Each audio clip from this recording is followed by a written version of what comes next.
Hello everyone and welcome to the Werewolf Bar and Whiskey with the Werewolf Hunter. I'm Brian Easton, the author of the Autobiography of a Werewolf Hunter series. Thanks for joining me here this evening, where we will be celebrating our creature of the night.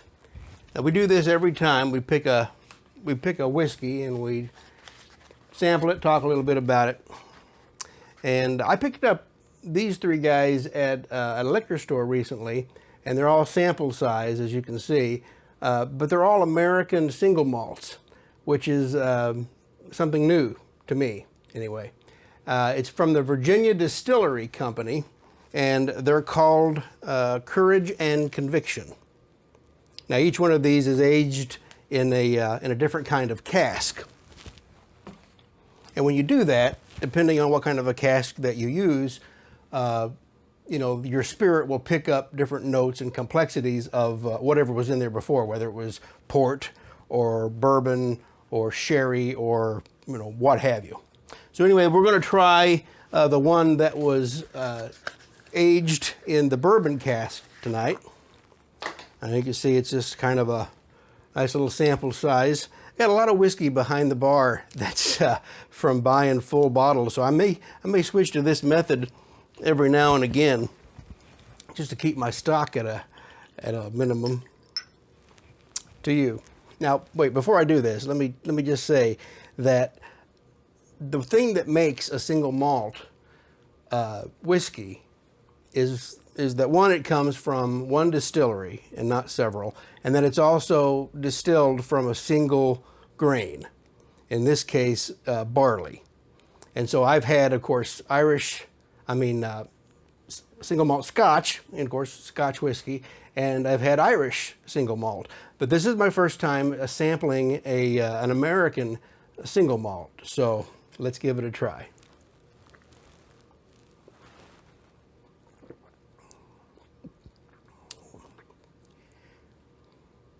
That is a little complicated. Okay, so it's good, and it's very rich. Starts off slow, and then it kind of comes on there in the middle, balances on the palate. I'd say it's got some dried fruit notes to it. Gives it a kind of a long, smooth finish. That peak there, though, I wasn't expecting that. Like I said, it knocks on the door lightly and then comes on there in the middle. Now, I'm not a single malt guy, as a rule. But this is good whiskey. There's no doubt about that. Well, we're dead in the middle of summer, and we just celebrated the 4th of July here in the USA, Independence Day, and COVID-19 looks like it's on the wane. The dog days of August still yet to come, and we're pretty much just right there in the middle of the year, and also the middle of the summertime. And I tell you what, it's this time of year when I usually find myself in a bit of a drowse. You know, it's hot outside, and depending where you are, the air can be very humid. It definitely is around here. And I just find myself wanting to kick back with a cold drink and just relax outside on those long summer evenings and look forward to autumn. Which is not to say that I haven't been busy. You know, we've got several irons in the fire, not the least of which is the continuation of the Winter Fox journals, which I'm still working on. And of course, we've got our anthology coming up, Legends of the Werewolf Hunter, which is going to be coming your way this Halloween season. But I don't have a whole lot for you this month by way of content here on Whiskey with the Werewolf Hunter. Just kind of been some hot, lazy days as far as that goes. So what I thought I'd do tonight is step away from the bar for a little bit and show you a few things that you wouldn't ordinarily see on the show. So what I'm going to do first is I'm going to step away from the bar, and I'm going to show you what's behind the Werewolf Bar. Show you some of the displays that I have set up behind you, give you a closer look of those, and just kind of see where that's at. Then I'm going to take you on the nickel tour upstairs. We've not been upstairs in a while. I'll take you up to my study and my den, my monster room, if you will. And I'm going to show you some items that have been sight unseen by anybody but myself, probably for the last 20, 30 years. It's more like 35 years now, I guess. And time gets away from you. But anyway, I'm going to show you some of my original manuscripts dating back to the late 80s going into the mid 90s, most of which, like I say, have never seen the light of day. So with that in mind, let's go have a look-see. Okay, so now we're on the other side of the Werewolf Bar, and we're going to do a kind of a look around here. You guys always see me sitting in front of it. There's my stool that I sit on, and always blocking, or always being blocked, are my Slaughtered Lamb pub sign and my Old Crow sign. And one of the reasons I wanted to show you guys what's behind the bar and kind of give you the tour is because my wife has told me she's going to build me a new barnwood bar. So that'll be pretty cool. And the design she's got in mind is awesome. And so I just kind of want to give a little documentation here. I have this little keg over to the side with some artifacts on it. You might see this every once in a while during the show. Wonder what it says. Tiki Man, Shrunken Head. And here I've got a Duke bear trap. And then back behind the bar here, I've got all these bottles on the shelf. Most of these are unopened and are original liquor or liqueur in them, and some of them are just props. And I'll let you decide which ones are which. Now this guy here, this was a Jim Beam bourbon decanter that came out in 1976 when Dino De Laurentiis did King Kong. And at that time, and I was 10 years old, the only person in my family that I knew who drank whiskey was my great-grandmother.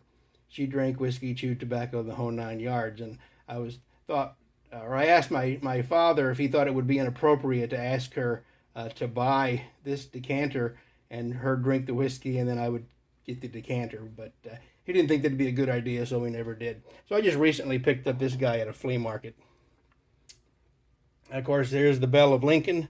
This is the same whiskey that Indiana Jones was carrying in the Cairo bar scene in the original Raiders of the Lost Ark. Some of these need dusting. This is a bottle of Old Croak. You may have seen that around different times. Of course, based after Old Crow, but it's actually honey. And this bottle, you can see the seal is still on it. Nobody's going to be drinking that or eating it. There I've got my Great Lakes River Stones, whiskey stones. I've got my Silver Bullet stones. And across here, and I don't know if I've ever said before, but I was a huge King Kong fan. I still am a big King Kong fan. So I got all these glasses that were available from Burger King back in 1976. And then down below here, I've got some Universal Monsters tikis. Tiki caricatures have become increasingly popular for whatever reason. Down below, I got a picture that I picked up in South Dakota at Wall Drug of Wild Bill Hickok at a game of cards. I don't have any room on my wall for it, so for now it just stays behind the bar. And then I've got an assortment of old liquor bottles. I just don't have a big enough display to put them all. There I got my Persuader. This is a Billy Club, War Club that I made. And I got all the shot glasses and all the accoutrements that you're gonna find at your bar. And so that's it. That's the tour for the Werewolf Bar. Like I said, the next time you get a tour of the bar, it won't look like this. It'll be a brand new bar, and we'll show that to you then. Okay, so we're back up in my study where we haven't been for a while. Just going to give you a quick tour of one of the walls before I show you something that I have kind of been gathering dust on my shelves there for a while. So you can see I've got a few werewolf-related items.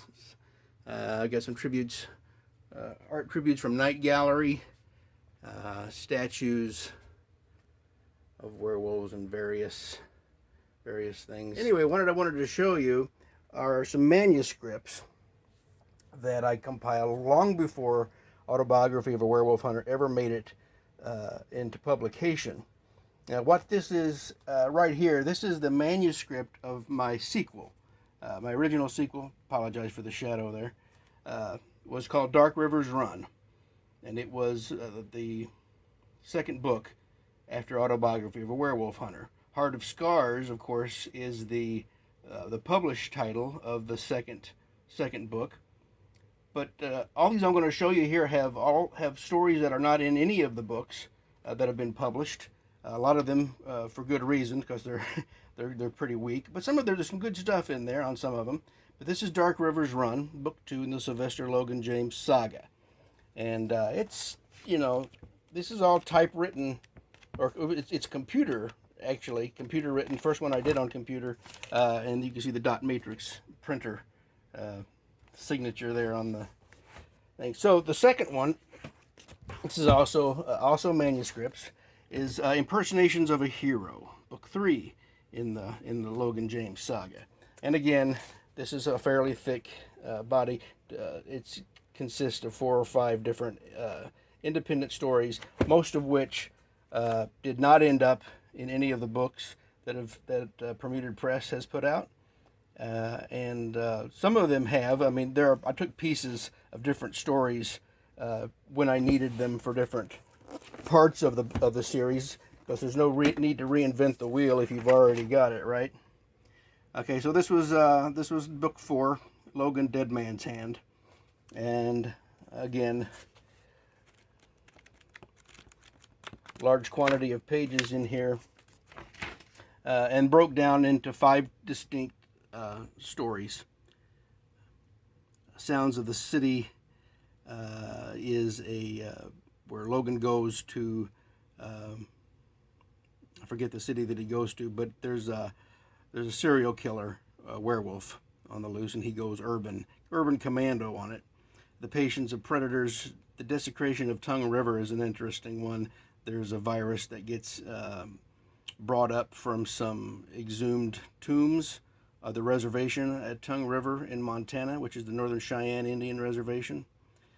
Prayers for the Dying, the Law of Nazareth. The Law of Nazareth is kind of a detour from our canon, because it takes Sylvester off the grid as far as the Victorian Ring or any other government agency is concerned, puts him into kind of a protective custody status, and rebrands him as with a different name and a different occupation, and he's actually the constable of a small northern Canadian town in that. And that goes on for quite a while.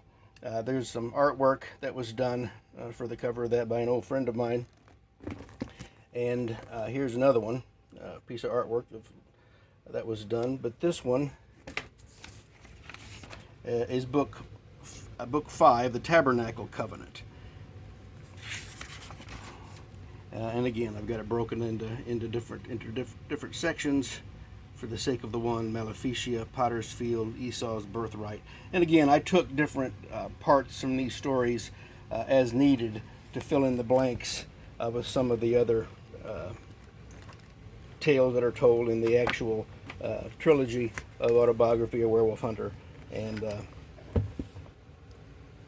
here's another piece of art. Again, these were all, exception of the first one that I showed you, these were all written on a typewriter, a Brother electric typewriter. Good Days Dying, Dead Men on Campus, The Redemption of Red Riding Hood. So this one was I called The Hide of Providence, book 6 in the series, and you can see that was done in 1995. So that was a few years ago. Each one of these has all kinds of different stories and things going on in it that are not included, like I said, in the trilogy. Well, I hope you have had a great summer. Hope you're having a great summer and are staying cool or keeping hot, however you like it. And you know, it's in this time of year that I really like to think of as a holding pattern, as a countdown to fall. And that means that the 2021 Halloween season is not all that far off, and that always makes me smile. Of course, for me, Halloween starts in September, and I guess you could make the argument that it never really ends in this house because it's a 365 holiday to me. Anyway, I hope you enjoyed the little behind-the-scenes tour there, and many thanks for stopping by this evening. And before you go, thanks for subscribing and clicking the like button. Until next time, happy hunting and mind the moon.